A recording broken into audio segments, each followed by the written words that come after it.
Hello everyone guys, my name is Vineet Kankre and I am your quant teacher at this wonderful channel. So दोस्तों, अब data insight GMAT foundation batch में आज हम जिस reason की वजह से मिले उस सब्जेक्ट का नाम है डेटा इनसाइट, और उसका आज हम लास्ट सेशन देखने वाले गाइस। क्योंकि ऑलरेडी 3 टाइप के वैरायटीज ऑफ सेशंस आप देख चुके हो, जिसमें मैंने भी एक ग्राफिकल डिस्ट्रीब्यूशन लिया था। और आज हम जो देखने वाले गाइस वो है टैबुलर एनालिसिस। कुछ नहीं, जो डेटा को आपने ग्राफ फॉर्म में रिप्रेजेंट होते हुए देखा था, वही अब डेटा आप टैबुलर फॉर्म में रिप्रेजेंट होते हुए देखोगे और उससे रिलेटेड क्वेश्चंस रहेंगे। तो yes guys, data insight foundation batch में टोटल 4 सेशन है, उसमें से आज ये लास्ट 4th सेशन अपना फाउंडेशन बैच जीमैट का।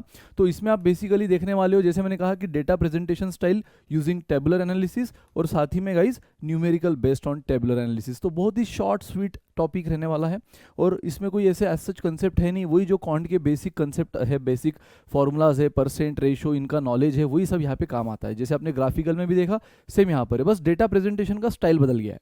वहाँ ग्राफ फॉर्म में था, हिस्टोग्राम, लाइन डायग्राम, यहाँ पे टेबल फॉर्म में। सो गाइज देखो, डायरेक्ट क्वेश्चन से स्टार्ट करते हैं। क्वेश्चन आपको बोल रहा है the following table shows the courier charges. तो गाइज ये टेबल में जो भी फिगर्स आपको दिख रही है ये 20 है, राइट। तो ये सारी कुरियर चार्जेस है in dollar for sending 1 kg parcel from 1 city to another. So from मतलब कौन से सिटी से जा रहा है वो आपको दे दिया गया है guys. From A B C D E and to कौन से सिटी में जा रहा है वो भी दे दिया है। So from this city to this cities. और 1 kg parcel guys, 1 kg parcel को अगर आपको भेजना है एक सिटी से दूसरे सिटी में, तो क्या रेट है, क्या चार्जेस है, वो दिया है आपको इन टर्म्स ऑफ डॉलर। ठीक है, तो पहले तो again guys, data presentation, data insight में एक ही चीज़ है। जब भी डेटा आपको ग्राफिकल फॉर्म हो, टेबुलर फॉर्म हो, इस तरह से अलग फॉर्म में दिया होता है, 2 स्टेप में क्वेश्चन सॉल्व होता है। First, to understand the data completely, and second to understand the question completely. एक बार दोनों चीज़ें समझ गए तो आंसर आके रहता है। वही जैसे मैंने कहा, क्वांट के बेसिक चीज़ें यहाँ पे यूज़ होती है आंसर लाने के लिए। बट हाँ, पहले पूरा फोकस, जैसे मैंने ग्राफिकल में भी कहा था, पहले पूरा फोकस करो डेटा समझने में, फिर फोकस करो क्वेश्चन समझने में। ठीक है, सो डेटा तो यार बहुत ही ईजी है, बहुत सिंपल है। तो आपको समझ ही गया है कि यार मान लो मुझे बी सिटी से क्यू सिटी में 1 kg पार्सल कुरियर करना है, तो $8 चार्जेस है। वही गाइज मुझे सी सिटी से टी सिटी में 1 kg पार्सल कुरियर करना है तो $15 है। और इस तरह से आपको ये टेबल दे दिया है। तो क्वेश्चन आपको बोल रहा है स्टडी द टेबल, कर लिया, and answer the questions that follow. तो चलो आते हैं अब डायरेक्ट गाइज क्वेश्चन आंसर के सिलसिला पे। अब देखो क्वेश्चन पूछने का स्टाइल देखो। अगेन, आपने डेटा प्रेजेंटेशन और भी कोई कॉम्पिटिटिव एग्जाम के लिए प्रिपेयर किया होगा, तो सेम वही चीज़ें हैं, बस क्वेश्चन पूछने का पैटर्न, क्वेश्चन पूछने की स्टाइल बदल जाती है। जैसे मैंने ग्राफिकल फॉर्म में आपको ऑप्शन के साथ दिया था, उसमें ऐसा भी हो सकता है कि ऑप्शन ना देते हुए ड्रॉप डाउन दे दे, बराबर ड्रॉप डाउन दे दे, और वहां से आपको आंसर सिलेक्ट करना हो। One and the same thing, option select करो या ड्रॉप डाउन में से जो भी आपको उन्होंने अल्टरनेटिव्स दिए उसमें से कोई भी एक सिलेक्ट करो। One and the same thing, बस पूछने का स्टाइल बदल गया, बराबर। बाकी करना वही है, डेटा समझना है, क्वेश्चन समझना है, वही अपने न्यूमेरिकल माइंड को एक्टिव करना है, कॉन्ट अप्लाई करना है और आंसर निकालना है। Come on guys. So data तो हम समझ लिए थे गाइज। अब यहाँ से शुरू होता है आपका क्वेश्चन। क्वेश्चन देखो, और हाँ, इसमें इसी तरह ट्रू फॉल्स या यस नो वाले क्वेश्चन आते हैं। यही 2 ऑप्शन दिए जाते हैं आपको, एक तो ट्रू फॉल्स, या फिर जहाँ पे मैंने ट्रू या फॉल्स लिखा वहाँ यस या नो मेंशन हो सकता है, जो हम अगले केस में देखेंगे। तो गाइज देख लो, बहुत ही ईजी है। For each of the following statements select true if the statement can be shown as a true based on the information in the table, otherwise choose false. अगर ट्रू दिख रही तो ट्रू बोलो, अदरवाइज फॉल्स बोलो। ये तो भाई common sense है, ट्रू रही तो ट्रू ही बोलेंगे। और इस तरह से अगर ट्रू रही तो आपको यहाँ पे टिक करना है, फॉल्स रहा तो यहाँ पे टिक करना है। ठीक है, सो गाइज चलो पढ़ते हैं क्वेश्चन। डेटा तो हमने समझ लिया, अब अगला फोकस किस पर है, क्वेश्चन समझने में। नाउ तो समझ ले, आ जाए क्वेश्चन पे। तो यार यहाँ पे क्या है ना, बेसिकली जगह कम है सॉल्व करने की, तो मैंने नेक्स्ट स्लाइड में ले लिया है। मतलब ये जो ऊपर की इन्फॉर्मेशन है वो हटा दी है, क्योंकि डेटा हमें समझ गया। अब डायरेक्ट आते हैं क्वेश्चन पे। क्वेश्चन भी आपको समझ गया, आपको ट्रू और फॉल्स के फॉर्म में आंसर देना है। So cost of sending a parcel from B to P. So guys, B to P अगर मुझे एक पार्सल भेजना है, कितना कॉस्ट है, बी टू पी 10। ठीक है, cost of sending a parcel from B to P and from A to T, from A to T कितना है देख लो, ए टू टी 10। ठीक है, तो वो बोल रहा है question does not very from each other, correct, true, yes, बिल्कुल सही बोल रहा है। वो बोल रहा है कि बी टू पी का जो कॉस्ट है एंड ए टू टी का जो कॉस्ट दिया है वो एक दूसरे से वेरी नहीं कर रहा है, बिल्कुल नहीं कर रहा है। यहाँ पर भी $10 दिया है, यहाँ पर भी $10 दिया है। सो गाइज ये ट्रू है, आप इस पर अपना आंसर जमा सकते हो। So this is true. ठीक है, यस, ट्रू, दोनों चीजें हो सकती थी यहाँ, है ना, ये नो फॉल्स, ठीक है। Come on guys, next question इस तरह से होंगे। ऑफ कोर्स फाउंडेशन है, आने वाली जैसे जैसे आपको पता है एडॉप्टिव पैटर्न, जैसे आप करेक्ट करते जाते हो लेवल बढ़ते जाती है अगली केस की, है ना, तो वो चीजें भी हम देखेंगे आने वाले दिनों में। बट फाउंडेशन में आपको मेन हमारा इंटेंशन है कि आपको एटलीस्ट क्वेश्चन का पैटर्न कैसा होता है दिखा दे। डेटा इंटरप्रिटेशन बहुत से लोगों को पता है, उसी को डेटा इनसाइट बना दिया गया है। ग्राफिकल फॉर्म, टेबुलर फॉर्म तो वही है फैमिलियर, ठीक है। कुछ कुछ मल्टी सोर्स रीजनिंग, कुछ कुछ चीजें हैं जो कि हटके नहीं है, लेकिन ये अगर देखो तो ये तो वही है जो हम डेटा इंटरप्रिटेशन बाकी कॉम्पिटिटिव एग्जाम में देखते हैं, जैसे कि कैट, ओमेट्स, है ना। सिर्फ फर्क क्या है, पूछने का स्टाइल। वहाँ पे 4 ऑप्शन 5 ऑप्शन दिए जाते हैं, जैसे कि हमने ग्राफिकल फॉर्म में भी देखा था। वही अगर उसको ऑप्शन नहीं देना है तो ड्रॉप डाउन दे सकता है। यहाँ पे ड्रॉप डाउन ऑप्शन कुछ नहीं होता, यहाँ यस नो या ट्रू और फॉल्स होता है। समझ गया गाइज? चलो next, for sending parcel from see the least charges will be for S. वो बोल रहा है कि भाई अगर मुझे सी से, सिटी सी से अगर कोई पार्सल भेजना है तो least charges will be for S. तो अगर गाइज मुझे सी सिटी से, है ना, सी सिटी से अगर कोई पार्सल भेजना है तो मुझे सबसे कम चार्ज एस के लिए लगेंगे। अगर मुझे सी टू एस भेजना है तो सबसे कम चार्ज जो कि आपको $20 दिख ले, क्या बात सही है? सी सिटी से भेजने के लिए सबसे कम चार्जेस क्या एस सिटी पे है? नहीं गाइज, सी सिटी पे देखो पी के लिए 5 है, क्यू के लिए 7 है, यहाँ 30 या 20 या 15, सबसे लीस्ट की बात होगी तो पी आएगा। हाँ, सबसे हाईएस्ट पूछा होता गाइज तो फिर भी आ रहा था, है ना। एस तो वैसे तो किसी भी हालत में नहीं आ रहा है। अगर सी सिटी की बात हो रही है और सी सिटी से आपको किसी भी सिटी में पार्सल भेजना है और उसमें लीस्ट चार्जेस देखना है तो guys C to P is the least possible charges from city C. तो सी टू सी कितना है? $5, है ना। लीस्ट अगर देखना है तो सी टू पी है, लेकिन उसने क्या बोल दिया है? सी टू एस। तो दिस इज रॉन्ग गाइज, ये कंप्लीटली रॉन्ग है। तो यहाँ पे आप फॉल्स बोल दो, यहाँ पे आप नो बोल दो, that's it. Now if the cost per kg is assume to be directly proportional to distance. Guys question क्या बोल रहा है थर्ड में? सो ये फर्स्ट था, ये सेकंड था, ठीक है। Now third, cost is directly proportional to distance. अब यार डायरेक्टली प्रोपोर्शनल क्या होता है? मैंने कहा ना वही थोड़ी सी बेसिक सी क्वांट की बात है। डायरेक्ट प्रोपोर्शन क्या होता है? एक फैक्टर बढ़ेगा तो दूसरा भी बढ़ेगा, अगर एक कम होगा तो दूसरा भी कम होगा। अगर ये दोनों फैक्टर एक दूसरे के डायरेक्ट प्रोपोर्शन में है तो दोनों साथ में बढ़ेंगे प्रोपोर्शनेटली या दोनों साथ में घटेंगे प्रोपोर्शनेटली। इनवर्स होता तो क्या होता है? एक बढ़ता है दूसरा कम होता है और वाइस वर्सा, ठीक है। लेकिन डायरेक्ट में क्या होगा गाइज? कॉस बढ़ेगा तो डिस्टेंस बढ़ेगा, डिस्टेंस बढ़ेगा तो कॉस बढ़ेगा, है ना। तो गाइज उसने बोल दिया है, इस बार हम नहीं बोल रहे, क्वेश्चन बोल रहा है cost per kg is assume to be directly proportional to the distance between cities, then it can be inferred that B is farthest from S.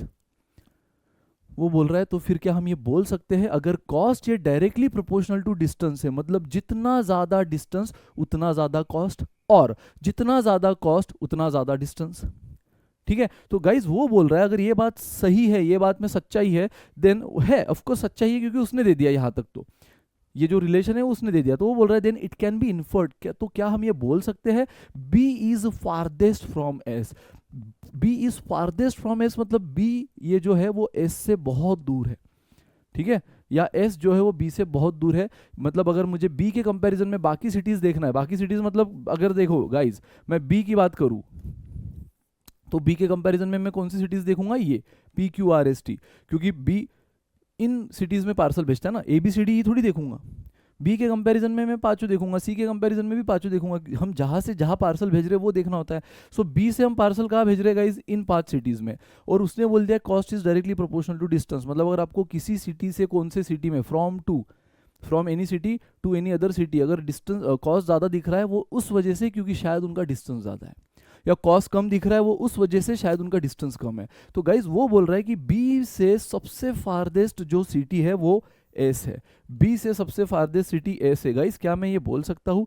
Check कर लो। बी से अगर मैं देखूँ पी का कॉस्ट $10, $8, $7, $25, $20 सबसे ज़्यादा कहाँ लग रहा है guys cost?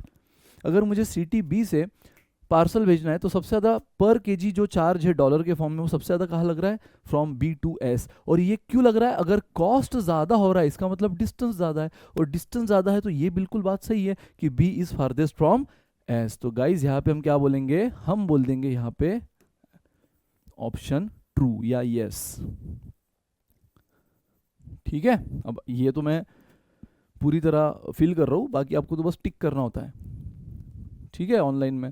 So that's it guys, ये है बस पैटर्न यार। मुझे बताओ ग्राफिकल में क्या था, यही था। ग्राफिकल में आप क्वेश्चन देखते थे और पहले तो डेटा समझते थे, as per fix rule data समझते थे, क्वेश्चन देखते थे, क्वेश्चन को डेटा से रिलेट करते थे, जो भी कैलकुलेशन है वो करते थे, आंसर निकालते थे। आंसर ऑप्शन फॉर्म में मार्क करो या ड्रॉप डाउन फॉर्म में मार्क करो, एक ही बात है गाइज। यहाँ पर सिर्फ ऑप्शन ड्रॉप डाउन नहीं होता, यहाँ पे 2 ही ऑप्शन होते हैं, ट्रू फॉल्स या यस नो। और यहाँ पर भी वही चीज़ है, पहले तो डेटा समझा, courier charges from one city to another city, वो भी पर केजी का। बाद में ये 3 क्वेश्चन है, यस नो के फॉर्म में आपको आंसर देना है, ट्रू फॉल्स के फॉर्म में आंसर देना है। अगर ट्रू है यस है तो बोल दो, अदरवाइज फॉल्स है तो नो बोल दो, ठीक है। So that's it guys. पहला क्वेश्चन बोल रहा था कि बी से लेकर पी और ए से लेकर टी जो चार्जेस दिए वो बिल्कुल सेम है, एक दूसरे से वेरी नहीं कर रहे, बिल्कुल सही है। फिर वो बोल रहा है कि सी जो है वो सबसे लीस्ट चार्ज एस को चार्ज कर रहा है, तो सी टी सी अगर ठीक से देखो तो सबसे लीस्ट चार्ज पी को कर रही है ना, एस को तो नहीं, ये फॉल्स हुआ। फिर उसने बोल दिया, थर्ड क्वेश्चन मजेदार है, उसके लिए थोड़ा सा वेरिएशन का नॉलेज होना जरूरी है। डायरेक्टली प्रोपोर्शनल क्या होता है, इनवर्सली प्रोपोर्शनल। तो उसने बोल दिया cost is directly proportional to distance. Direct proportion मतलब क्या, एक बढ़ेगा तो दूसरा भी बढ़ेगा, एक घटेगा तो दूसरा भी घटेगा। तो गाइज अगर कॉस्ट ज़्यादा दिख रहा है आपको, इसका मतलब वो सिटी ज़्यादा डिस्टेंस पे है, कॉस्ट कम दिख रहा है इसका मतलब वो सिटी कम डिस्टेंस पे है। तो उसने बोल दिया कि बी की अगर मैं बात करूँ तो बी से, सिटी बी की अगर मैं बात करूँ तो बी से सबसे दूरी पर इन 5 सिटीज़ में गाइज, इन 5 सिटीज़ में बी से सबसे दूरी पर एस है। देख लेंगे, हमें रिलेशन पता है, अगर बी से सबसे ज़्यादा चार्ज एस सिटी पे आ रहा है तो yes S is farthest from B. अगर मान लो दूसरे किसी सिटी पे आ रहा है तो वो सबसे फारदेस्ट होता, फिर ये स्टेटमेंट रॉन्ग होता। बट आप ठीक से देखो तो बी से लेकर पी $10, $8, $7, 25, 20 सबसे ज्यादा कहाँ आ रहा है, 25 किसका, एस का। तो यस बी से एस सबसे ज्यादा चार्ज है, तो as per this rule B से एस अगर सबसे ज्यादा चार्ज है, सबसे ज्यादा कॉस्ट है, तो इसका मतलब डिस्टेंस भी सबसे ज्यादा है। True, that's it guys.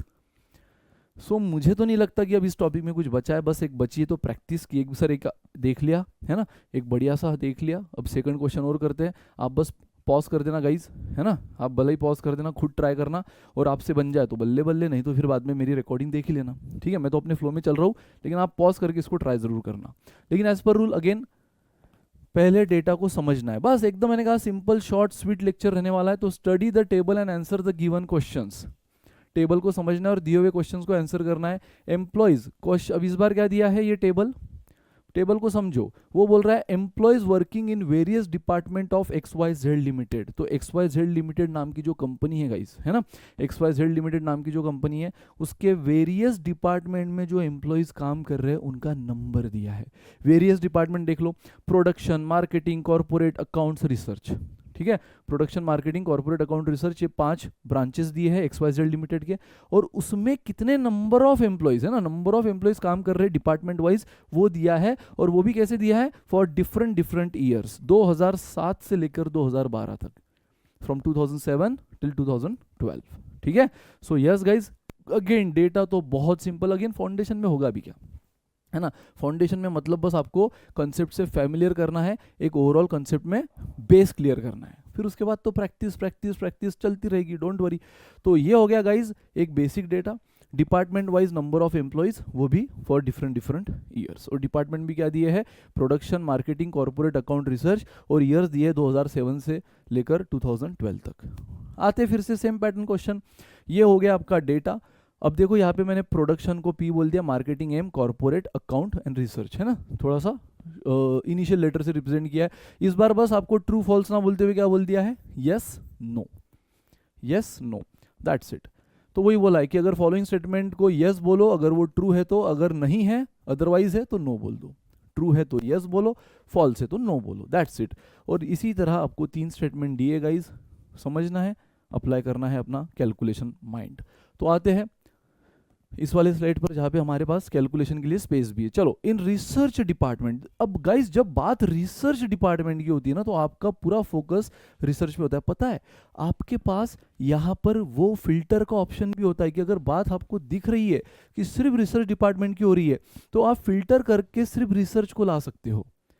ये भी आपको कोई कोई केसेस में डेफिनेटली दिया होता है, जहां दिया होता है उसका भरपूर यूज करो। क्वेश्चन पढ़ो और आपको दिख रहा है, पहली ही लाइन उसने बोल दी है इन रिसर्च डिपार्टमेंट, मतलब बाकी किसी भी डिपार्टमेंट का मतलब नहीं इस फर्स्ट वाले इसमें। तो पता है इतना डेटा जब देखते हो ना तो कहीं ना कहीं दिमाग में कंफ्यूजन, एक प्रेशर रहता है। वही जब समझ गया कि बात सिर्फ रिसर्च की हो रही है तो फिल्टर से सिर्फ रिसर्च को सामने लाओ, ये सब हट जाएगा, सिर्फ रिसर्च की फिगर दिखेगी। तो हमारे लिए एक डायरेक्शन लेना, एक चीज़ों को पे थॉट देना बहुत ईजी हो जाता है। तो ये सब बेनिफिट है जीमैट में गाइज, जीमैट के एंट्रेंस में। ये बाकी कॉम्पिटिटिव एग्जाम में नहीं होता है फिल्टर विल्टर, है ना, ये ड्रॉप डाउन ऑप्शन, ये यस नो वाले क्वेश्चंस, ये यहाँ पे बस पैटर्न अलग है, बाकी करने का, सोचने का, थॉट प्रोसेस, अप्रोच सब सेम है। चलो, in research department the number of employ remain same during year 2007 and 2012। खत्म यार। मुझे बताओ अगर मैं फिल्टर से सिर्फ रिसर्च लाता तो वो कौन से 2 ईयर की बात कर रहा है? एक तो बात कर रहा है फॉर द ईयर 2007, है ना, और मान लो ये कुछ भी नहीं दिख रहा है आपको, बस अब आपको क्या दिख रहा है? रिसर्च और ये ईयर, और उसमें भी वो बात कर रहा है 2007 एंड 2012, और वो बोल रहा है कि रिसर्च में जो नंबर ऑफ एम्प्लॉयज 2007 में थे एंड रिसर्च डिपार्टमेंट में जो नंबर ऑफ एम्प्लॉय 2012 में थे वो सेम है। इन रिसर्च डिपार्टमेंट देख लो the number of employ remain same during the years. कौन से 2 ईयर बोले हैं? 7 एंड 12। तो देख लो यार 2007 में भी नंबर ऑफ एम्प्लॉय रिसर्च में 75, बाकी डिपार्टमेंट छोड़ो, एंड 2012 में भी number of employ in research 75। तो ये एग्जैक्ट करेक्ट है यार, ये बिल्कुल सही है। ट्रू बोल दो, बिल्कुल यस बोल दो, बिल्कुल ठीक है, यस वाले या ट्रू वाले ऑप्शन पे टिक कर दो, बिल्कुल। चलो नेक्स्ट, इन ईयर 2011। अगेन जब बात सिर्फ ईयर 2011 की हो रही है तो बहुत बढ़िया, आपका फोकस आपको क्लियर है कहाँ पे देखना है आपको, तो आपको देखना है 2011 वाले डेटा पे, ठीक है, 2011। तो पहला क्वेश्चन तो ऑब्जर्वेशन बेस्ड था, बस अखियों से, आंखों से काम हो गया। Each department has larger number of employees that it had in the immediately preceding year. Guys यहाँ पे फिल्टर से सिर्फ 2011 को मत ले लेना, है ना। अगर फिल्टर में वो ऑप्शन दिया है कि आप ईयर वाइज भी सिलेक्ट कर सकते हो तो गलती से सिर्फ 2011 को मत ले लेना, क्योंकि ये क्वेश्चन क्लियर कट कंपैरिजन है 2011 और उसके just immediately preceding year. Immediately preceding year मतलब कौन? 2010। सो गाइज वो बोल रहा है इन ईयर 2011 ईच डिपार्टमेंट है, यहाँ किसी एक पर्टिकुलर रिसर्च की बात नहीं कर रहा, वो ईच डिपार्टमेंट में जो नंबर ऑफ एम्प्लॉयज है। सो भाई देख लो ये रहे 2011 के ईच डिपार्टमेंट के नंबर ऑफ एम्प्लॉइज, ठीक है। अब आगे क्या बोल रहा है क्वेश्चन, ठीक है, हैज, तो इन each department has larger number of employees, her department के जो नंबर ऑफ एम्प्लॉइज है वो लार्जर है देन, किससे 2011 के हमें number of employees from each department compare करना है, लेकिन किससे? 2007 से, 2012 से, किससे करना है? तो क्वेश्चन ने बोल दिया then it had in the immediately preceding year. Guys preceding मतलब क्या? पहले वाला, और इमीडिएटली मतलब जस्ट पहले वाला। प्रीसीडिंग मतलब पहले वाला, सक्सीडिंग मतलब आगे वाला। अगर सक्सीडिंग बोला होता तो 2012 से कंपेयर करते, प्रीसीडिंग बोला है तो प्रीसीडिंग तो बहुत है, 10, 9, 8, 7, है ना। 11 के लिए प्रीसीडिंग ये सब है, लेकिन इमीडिएटली गाइस फोकस करो वर्ड पे, इमीडिएटली प्रीसीडिंग मतलब जस्ट उसके पहले वाला। तो वो बोल रहा है गाइस 100 बात की एक बात की इन ईयर 2011 हर डिपार्टमेंट के नंबर ऑफ एम्प्लॉइज ये जस्ट प्रीसीडिंग ईयर यानी 2010 के हर डिपार्टमेंट के जो एम्प्लॉइज है उससे ज़्यादा है, उससे ज़्यादा, यानी 2011 के number of employees should be greater than 2010 के number of employees in each department separately. So guys check कर लो यार, अगेन आंखों से सॉल्व करने वाला क्वेश्चन है। तो क्या वाकई में प्रोडक्शन, सबसे पहले प्रोडक्शन डिपार्टमेंट के नंबर ऑफ एम्प्लॉइज क्या इससे ज़्यादा है? यस, है ना। प्रोडक्शन डिपार्टमेंट बस 2, अब आपको बाकी कुछ नहीं दिखना चाहिए, बस ये 2 ईयर्स दिखने चाहिए सारे डिपार्टमेंट के लिए। सो चेक कर लो 2011 में प्रोडक्शन के नंबर ज़्यादा है देन 2010 का प्रोडक्शन, यस, तो ये ठीक हो गया। नाउ अब यहाँ पे देख लो, क्या मार्केटिंग डिपार्टमेंट ज़्यादा है देन 2010? यस। क्या कॉर्पोरेट डिपार्टमेंट ज़्यादा है 2010 से? यस। क्या अकाउंट डिपार्टमेंट ज़्यादा है? यस। एंड क्या रिसर्च डिपार्टमेंट ज़्यादा है? यस। देख लो ना guys, 500 is greater than 470, 80 is greater than 73, 35 32 से बड़ा, 132 105 से, एंड 74 इज ग्रेटर देन 70। यानी बिल्कुल क्वेश्चन एकदम सच दास्तान बयां कर रहा है कि 2011 के हर डिपार्टमेंट के नंबर ऑफ एम्प्लॉइज ये उसके जस्ट प्रीसीडिंग ईयर यानी 2010 के सारे डिपार्टमेंट के एम्प्लॉइज से ज़्यादा है। 2011 के एम्प्लॉइज ये 2010 से ज़्यादा है इन ईच डिपार्टमेंट। और यस, आंखों से, अखियों से हमें दिख रहा है कि हाँ प्रोडक्शन में ज़्यादा, मार्केटिंग में, कॉर्पोरेट, रिसर्च, अकाउंट, सब में ज़्यादा है। दैट्स इट गाइज, तो खत्म। ये भी ऑब्जर्वेशन बेस्ड क्वेश्चन था, दोनों के आंसर ट्रू है, दोनों के आंसर यस है। Now the last question, in year 2010, अब बात हो रही है सिर्फ ईयर 2010 की। चलो सो यहाँ से मैं टेबल थोड़ा क्लीन कर देता हूँ। दो क्वेश्चन तो ऑब्जर्वेशन से। यार क्वेश्चन पता है स्टूडेंट, ये नंबर, ये डेटा देख के डर जाते कई बारी, है ना, और बाप रे इतना डेटा, इतने नंबर, डर जाते। देखे जाए तो क्वेश्चन कई सारे, not each and every, but कई सारे क्वेश्चन हलवे होते हैं, ऑब्जर्वेशन बेस्ड होते हैं। तो बस अपने कंसेप्ट और अपने ऊपर कॉन्फिडेंस रखो। इन ईयर 2010, सो 2010 पे फोकस किया जाए, 2010 पे फोकस किया जाए। The number of employees working in production department, तो 2010 के number of employees working in production department. So guys production department में अगर 2010 की मैं बात करूँ तो 470 नंबर ऑफ एम्प्लॉयज है ना, 470। चलो, so in 2010 the number of employ working in production department is more than, तो वो बोल रहा है कि ये जो प्रोडक्शन डिपार्टमेंट के 2010 के नंबर ऑफ एम्प्लॉयज है, ये मोर है, ग्रेटर है than 50% of total employ in year 2011। किससे? 50% of total employ in year 2011। 2011 again यहाँ पे पिक्चर में फिर से 2011 भी आ गया। 2011 के जो टोटल नंबर गाइज, जैसे उसने 2010 में सिर्फ कौन से डिपार्टमेंट की बात करी है? प्रोडक्शन। तो आपका 2010 में सिर्फ प्रोडक्शन पे फोकस होना चाहिए। लेकिन वो जो 2010 के प्रोडक्शन के नंबर ऑफ एम्प्लॉयज है, वो क्वेश्चन के हिसाब से क्वेश्चन बोल रहा है वो ग्रेटर है। वो क्या है?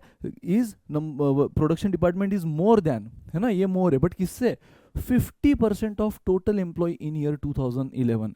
सो 2011 में किसी पर्टिकुलर डिपार्टमेंट नहीं गाइज, इनफैक्ट आपको सारे डिपार्टमेंट के जो भी एम्प्लॉयज दिए हैं उनका टोटल लेना है, क्योंकि पूरे 11 के जो टोटल एम्प्लॉयज है उससे बात हो रही है। सो गाइज मुझे बताओ, 500 प्लस 80 प्लस 35 प्लस 132 प्लस 74, अगर ये मैं टोटल जोड़ दूं तो बताइए टोटल कितनी आती है? 821। कितनी आती है? 821। तो प्रोडक्शन डिपार्टमेंट में गाइज 470 एम्प्लॉयज है इन ईयर 2010, वो तो हमने देख लिया। क्या ये वाकई में 50%? गाइज 50% मतलब क्या होता है? हाफ।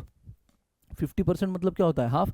50 अपॉन, अरे पता है ना आपको, परसेंटेज देखा है, परसेंट यानी अपॉन 100, तो 50 अपॉन 100 मतलब 1 हाफ, ठीक है, 1/2 है ना, 1/2 यानी हाफ।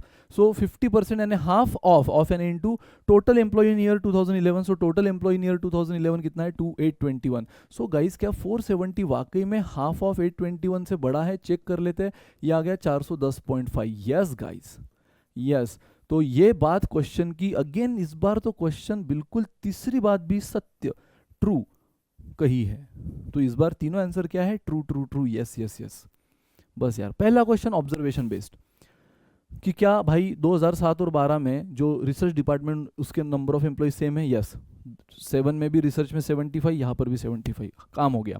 फिर सेकंड भी ऑब्जर्वेशन बेस्ड की 2011 के number of employ from each department ये बड़े हैं just immediately preceding year. Preceding मतलब पहले वाला, और जस्ट यानी तुरंत। सो 11 का तुरंत है 10 प्रीसीडिंग, तो 10 में जितने एम्प्लॉयज है डिपार्टमेंट वाइज उससे ज्यादा 11 में। यस, ये भी ऑब्जर्वेशन से हो गया। एंड थर्ड बढ़िया क्वेश्चन था, उसने बोला है कि 2010 में जो एम्प्लॉयज है इन प्रोडक्शन डिपार्टमेंट, सिर्फ प्रोडक्शन के, यानी कि 470 इज मोर देन, ये जो नंबर ऑफ एम्प्लॉयज है मोर देन 2011 के टोटल एम्प्लॉयज के 50% से, है ना। 2010 के जो प्रोडक्शन डिपार्टमेंट के, सिर्फ प्रोडक्शन डिपार्टमेंट के एम्प्लॉयज है गाइस, वो टोटल ऑफ 2011 के 50% से ज़्यादा है। तो हमने देख लिया 2010 का तो प्रोडक्शन डिपार्टमेंट आंखों से हो गया 470, एंड 2011 का जब मैंने सबको ऐड किया, क्योंकि उसने 2011 का क्या बोला है? टोटल एम्प्लॉयज इन ईयर 2011, जो कि 821 आया, और उसके 50% से, लेकिन टोटल से नहीं, उसके 50%, 50% यानी हाफ ऑफ टोटल ऑफ 11 821, जो कि आया 410.5। तो हमने चेक कर लिया कि क्या वाकई में प्रोडक्शन के एम्प्लॉयज 2010 के यानी कि 470 ये 410.5 से बड़े हैं? यस, बच्चा भी बोल देगा हाँ बड़े हैं। तो गाइज ये भी क्या हुआ? ट्रू। दैट्स इट गाइज, यही सब है यार, डेटा इनसाइट में यही सब है। तो आज आपने क्या देखा? अगेन डेटा प्रेजेंटेशन, जो ग्राफिकल फॉर्म में देखा था थोड़े दिन पहले मेरे लेक्चर में, वो आज टेबुलर फॉर्म में देखा, और साथ ही में उसके बढ़िया से न्यूमेरिकल्स। ठीक है, सो यार डेटा इनसाइट में गाइज बिलीव मी यही सब है। बस आपको यहाँ कॉन्फिडेंस चाहिए कि अपने कॉन्ट, अपने मैथ्स के कॉन्सेप्ट पे, क्यों देख रहे हो अल्टीमेटली वही सब यूज हो रहा है, परसेंटेज, एडिशन वगैरह, subtraction and everything and observation. But data insight का सिर्फ 2 रूल जो मैंने आपको फिक्स सीक्वेंस में फॉलो करना है। थंब रूल, सबसे पहले डेटा को अंडरस्टैंड करो, सेकंड क्वेश्चन को अंडरस्टैंड करो, उसके बाद आपका मैथ्स का नॉलेज, मैथ्स का जो आपका बेस है वो आपको नैया पार करा देगा, यानी करेक्ट आंसर दिला देगा। बस फर्क क्या है क्वेश्चन पूछने के स्टाइल में। अब तक अगर डेटा इंटरप्रिटेशन आप देखे होंगे बेसिक एप्टीट्यूड कोई भी कॉम्पिटिटिव एग्जाम्स के लिए, तो डायरेक्ट क्वेश्चन उसके ऑप्शन दिए होते हैं। यहाँ पे कुछ कुछ अलग है, यहाँ पे कभी कभी ऑप्शंस दिए होते हैं कोई कोई टाइप में, जैसे ग्राफिकल में ड्रॉप डाउन का भी चीज़ें दिया होता है बराबर। अभी पहले ऑप्शन दिया करते थे, अब ड्रॉप डाउन का आ गया है फेमस। वही चीज़ है, ऑप्शन में चीज़ें ना देते हुए ड्रॉप डाउन में से सिलेक्ट करना है ना। सो खत्म। और यहाँ पे आप देख रहे हो कि यहाँ पे ऑप्शंस फिक्स है, 2 ही ऑप्शंस फिक्स है, एक तो यस नो या ट्रू और फॉल्स टेबुलर में। बट अल्टीमेटली वो यस नो ट्रू और फॉल्स तो बाय प्रोडक्ट है ना, आंसर निकालना बाय प्रोडक्ट है। पहले फोकस किस पे होता है, अपने basic concept, approaches, thought process पे, और वो बिल्कुल सेम है। डेटा समझो, क्वेश्चन समझो, कैलकुलेशन करो, आंसर निकालो, that's it guys. So I hope topic आपको समझा होगा, कॉन्फिडेंस आया होगा। ये तो फाउंडेशन है गाइज, और फाउंडेशन का जो हमारा पर्पस है वो हमारा सॉल्व होता है। डेटा इनसाइड में आपको सारे क्वेश्चन किस टाइप के आते हैं उसका एक आइडिया देना था, वो हमने दे दिया। आने वाले दिनों में और भी प्रैक्टिस करेंगे, और भी लेवल बढ़ाएंगे, ठीक है। सो पढ़ते रहो, कोई भी डाउट है पूछते रहो। मिलते हैं नेक्स्ट सेशन में, till then bye bye, good day, take care.